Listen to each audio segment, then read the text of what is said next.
Let me say something most people will never admit out loud. You are not as valued as you think you are accommodated. People don't respect your presence. They adjust around it. And the more agreeable you become, the more invisible your boundaries get. You've been conditioned to believe that being kind, easy, and understanding makes you safe. But in reality, it makes you readable, predictable, measurable. Every time you tolerate what bothers you, every time you smooth things over to avoid tension, you're silently teaching others how far they can go before you finally break. And they are watching, calculating, testing, because deep down you already know this affection is unstable. It shifts with mood, convenience, and advantage. The same people who praise you today can withdraw tomorrow without warning. But there is something far more permanent than affection, something that doesn't fade with emotion or depend on approval. A controlled, calculated form of fear, not the kind that breeds hatred, but the kind that sets limits before words are even spoken. In this video, I will show you how to step out of the approval trap, how to establish a presence that people think twice before challenging, and how to balance respect and fear without ever crossing into resentment. So if you're ready to stop being tolerated and start being taken seriously, make sure you subscribe and turn on notifications, because what comes next will change how you see every interaction. Now let's break down the psychological code behind respect, fear, and power. What if the respect you think you have only exists because no one has tested you yet? Most people don't lose power in loud, dramatic moments. They lose it quietly through a pattern of small concessions. You let things slide to keep the peace. You soften your tone to avoid friction. You tell yourself you're being mature, controlled, understanding. But beneath that surface, something else is happening. People are recalibrating you. They are measuring your tolerance, mapping your limits, identifying where consequence ends and permission begins. And once they realize there is no cost to crossing you, your authority dissolves without a single word being spoken. The mechanism is simple, and it is ruthless. Human behavior follows incentives, not intentions.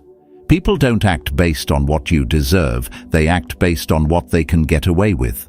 That's why excessive kindness, when unguarded, doesn't signal strength. It signals access. It tells others you are unlikely to push back, unlikely to impose consequence, unlikely to disrupt the dynamic even when it no longer serves you. And once that perception is set, everything changes. You're no longer someone to respect, you're someone to manage, someone to use carefully, but use nonetheless.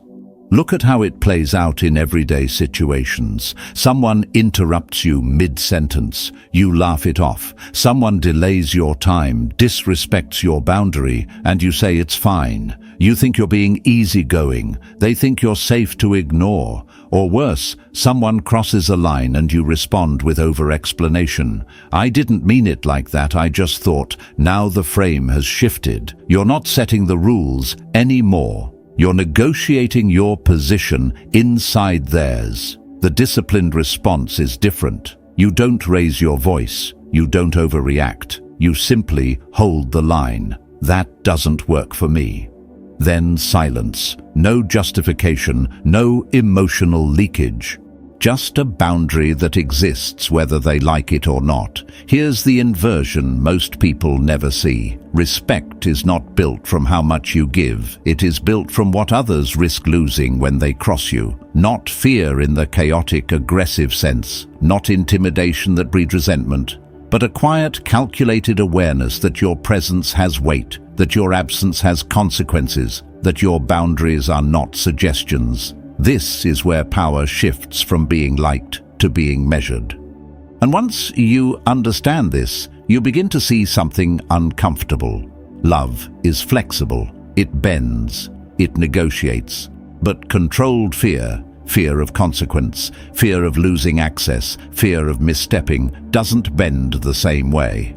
It stabilizes behavior. It creates structure where emotion fails. That's why the real game was never about choosing between being liked or feared. It was about understanding which one actually holds under pressure and which one collapses the moment it's tested.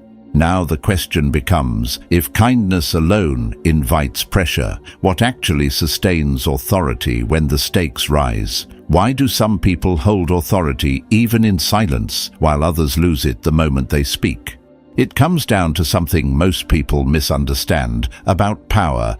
You don't maintain it through constant force, and you don't preserve it through constant softness. You maintain it through calibration, the ability to shift between restraint and consequence at the exact moment it matters.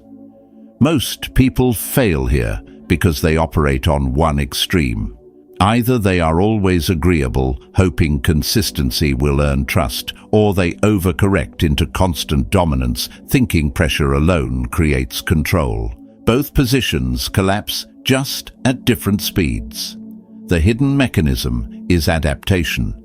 People get used to whatever you repeat. If you are always lenient, your leniency becomes expected. If you are always harsh, your harshness becomes predictable. And once you become predictable, you become manageable. The mind stops respecting what it can anticipate. This is why real authority doesn't rely on frequency, it relies on timing. The unexpected response carries more psychological weight than 100 consistent ones. Not because it is louder, but because it disrupts expectation. Watch how this plays out in a simple scenario. Someone underperforms or crosses a boundary. The common response is either immediate confrontation, loud, emotional, reactive, or quiet tolerance that builds silent resentment. Both signal loss of control. One shows emotional instability, the other shows lack of enforcement, but the calibrated response is different. You observe first. You let the pattern reveal itself. And then, when the moment comes, you act once, clearly, decisively, without excess emotion. This stops here. No escalation, no repetition, just a line drawn at the exact point where it matters most.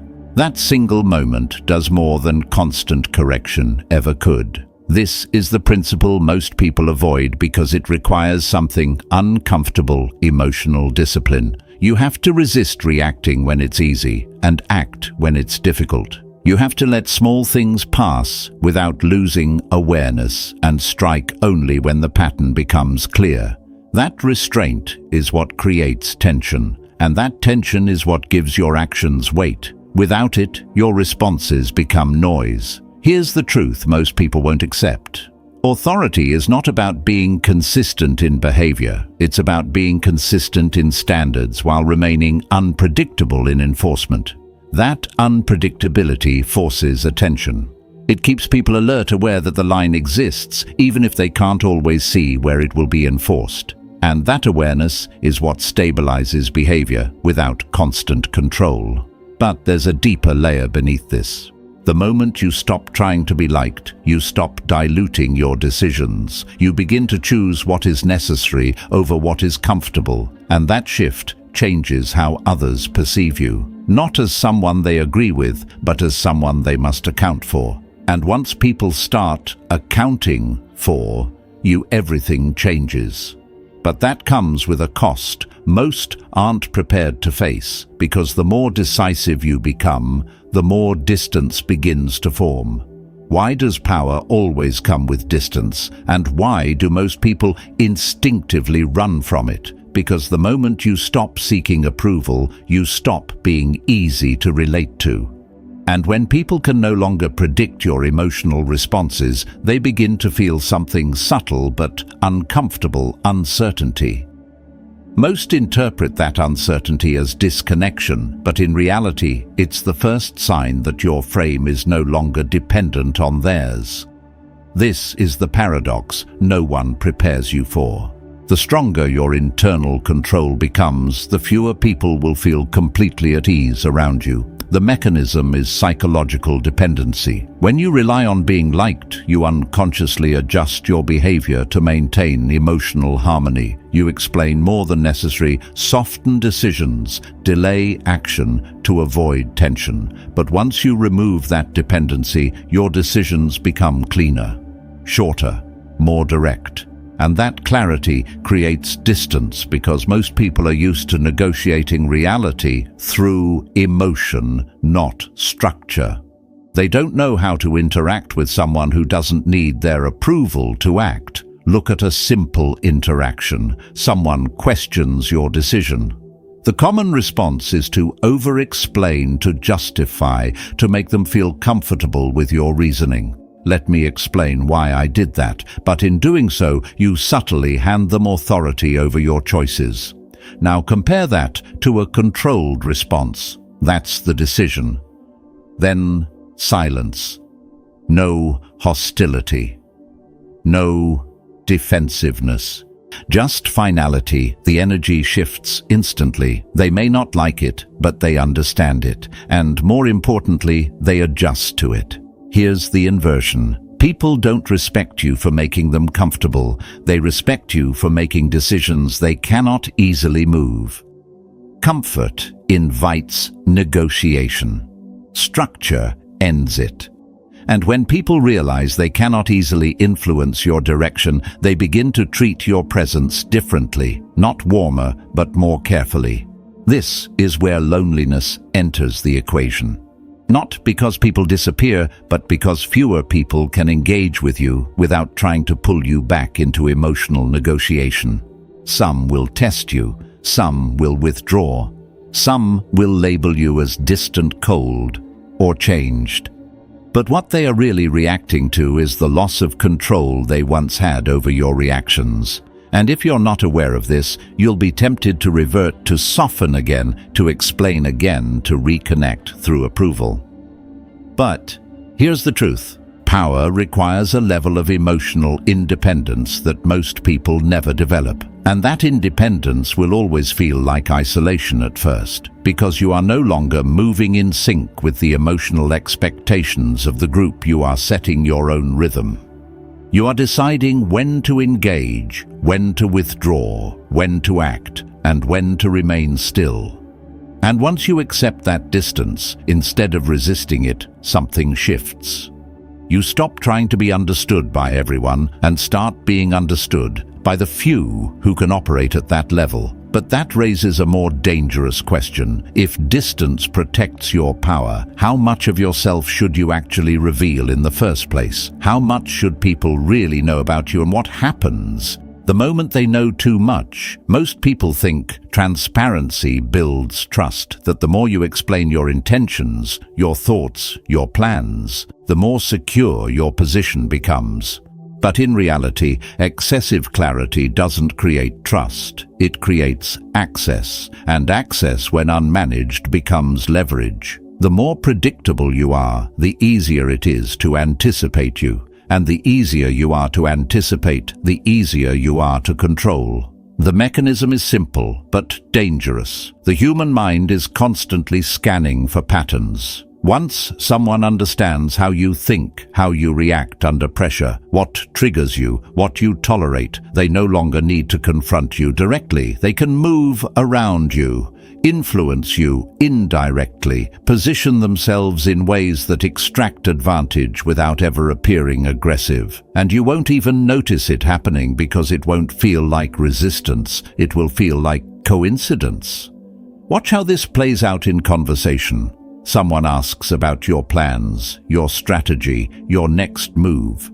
The instinctive response is to share, to signal confidence through openness. Here's what I'm thinking, here's what I'm going to do. But every detail you reveal reduces uncertainty, and uncertainty is one of the few natural defenses you have. Now compare that to a controlled response. You give direction, but not detail. I'm handling it. Then you move on. No secrecy, no deception, just restraint. You leave space. And in that space, something shifts. They can't fully map you. They can't fully predict you. And that forces caution.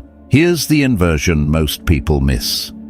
Mystery is not about hiding everything. It's about controlling what becomes known and when. It's about allowing others to see your presence, your standards, your outcomes, without giving them a full blueprint of your internal process. Because the moment people can reconstruct your process, they can disrupt it. But what they can't fully understand, they tend to respect and sometimes even overestimate. This is why the most controlled individuals often say less than they know. They observe longer than they speak. They allow others to reveal themselves first, not out of passivity, but out of positioning. Information flows toward silence. People fill gaps. They expose patterns, and while others rush to be understood, the disciplined one gathers understanding. But there is a balance here. Too much opacity creates distrust. Too much exposure creates vulnerability. The skill is in maintaining that narrow line where people feel your presence clearly, but never feel like they fully grasp you. That tension keeps interactions measured. It keeps assumptions in check. And most importantly, it keeps you out of reach of easy manipulation. Because at the highest level, power is not about forcing outcomes. It's about shaping perception. And perception is always influenced by what is seen and what is deliberately left unseen. And once you understand how perception is shaped, another layer reveals itself, because knowing what to hide is only half the game. The real advantage comes from knowing exactly what others cannot hide from you. How do some people seem to read a room instantly, while others walk in blind and get played without realizing it? Because real power is not just about controlling yourself, it's about decoding what drives everyone else. Most people move through life reacting to what is said. They listen to words, respond to tone, and assume intent. But beneath every interaction there is a quieter layer: fear, desire, insecurity, ambition. And that is where decisions are actually made. The mechanism is emotional leverage. Every person has pressure points, something they want to protect, something they're afraid to lose, something they're trying to gain. And these drivers shape behavior far more than logic ever will. But here's the problem: most people never look for them. They stay on the surface. They argue facts. They explain positions. They try to win through reasoning, not realizing the game was never rational to begin with. Watch how this plays out in a simple exchange. Someone resists your idea. The instinctive response is to push harder. More explanation, more logic. Let me clarify, you're not seeing the full picture. But the resistance isn't about your logic. It's about their internal stake. Maybe your idea threatens their status. Maybe it exposes their weakness. Maybe it shifts control away from them. So no amount of explanation will move them. You are arguing on the wrong layer. Now compare that to a different approach. You pause, you observe, you ask one precise question: what concerns you about this? Then silence. And you listen not to the words, but to the hesitation, the deflection, the emotion underneath. That's where the real information is. Here's the inversion. Influence doesn't come from speaking better. It comes from seeing deeper. The moment you understand what someone fears losing or hopes to gain, you stop pushing against them and start positioning around them. You don't force alignment, you create conditions where alignment becomes the easiest option for them. And that shift is subtle but powerful, because now you're not reacting to behavior, you're guiding it. This is why the most effective operators are not the loudest or the most persuasive. They are the most observant. They notice what others overlook. Small changes in tone, patterns in decision-making, inconsistencies between words and actions, and they store that information without reacting immediately. They let people feel comfortable revealing themselves. They let patterns repeat. And when the moment comes, they act with precision. But there's a discipline required here. You cannot rush to use what you see. Premature action exposes your awareness and removes your advantage. The strength is in patience. in allowing people to believe they are unseen while you map the terrain quietly. Because once you see clearly what drives people, something shifts again. You stop taking things personally. You stop reacting emotionally. You begin to understand that most behavior is not about you, it's about them. Their fears, their incentives, their limitations. And that clarity gives you something rare. Control without force, influence without noise. But even with all this, there is one moment where everything is tested, the moment when control is slipping, when pressure rises, when everyone else begins to react. And in that moment, only one thing determines whether your authority holds or collapses. What happens when everything starts to slip? When pressure builds, people turn uncertain and the room looks to you for a reaction. This is where most lose everything they've built, not because they lacked strategy, but because they lost composure. Power is never tested when things are stable. It is tested in disruption, in moments where control feels unstable and emotion becomes contagious. And in those moments, people are not analyzing your logic, they are reading your state. If you panic even slightly, they don't see a temporary reaction. They see a shift in your position. The mechanism is emotional contagion. Humans mirror what they perceive. If you project tension, others amplify it. If you project certainty, others stabilize around it. That's why authority under pressure is less about solving the problem immediately and more about controlling the emotional climate before the solution even arrives.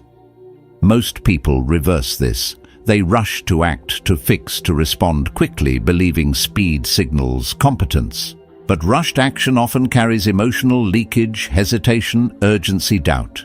And those signals travel faster than your words.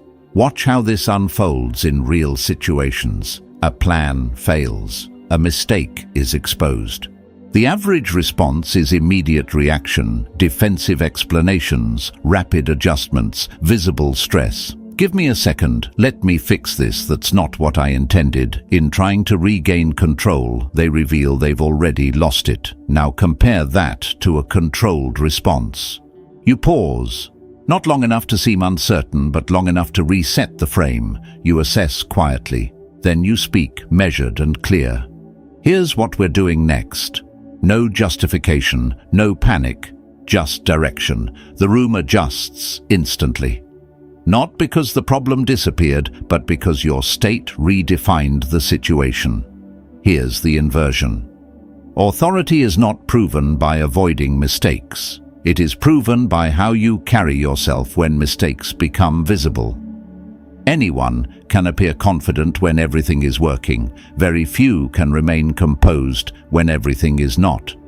And that difference is what separates perceived leaders from actual ones. Because in uncertainty, people don't follow the smartest, they follow the most stable. This is why emotional control is not optional. It is the foundation. If your internal state fluctuates with external conditions, your authority will always be conditional, dependent, fragile. But if you can hold your composure when others lose theirs, you become the reference point, the anchor. And once people start orienting themselves around your stability, your influence multiplies without effort. But there's a deeper layer most ignore. Composure is not just about what you show, it's about what you don't show. The impulses you suppress, the reactions you delay, the words you choose not to say.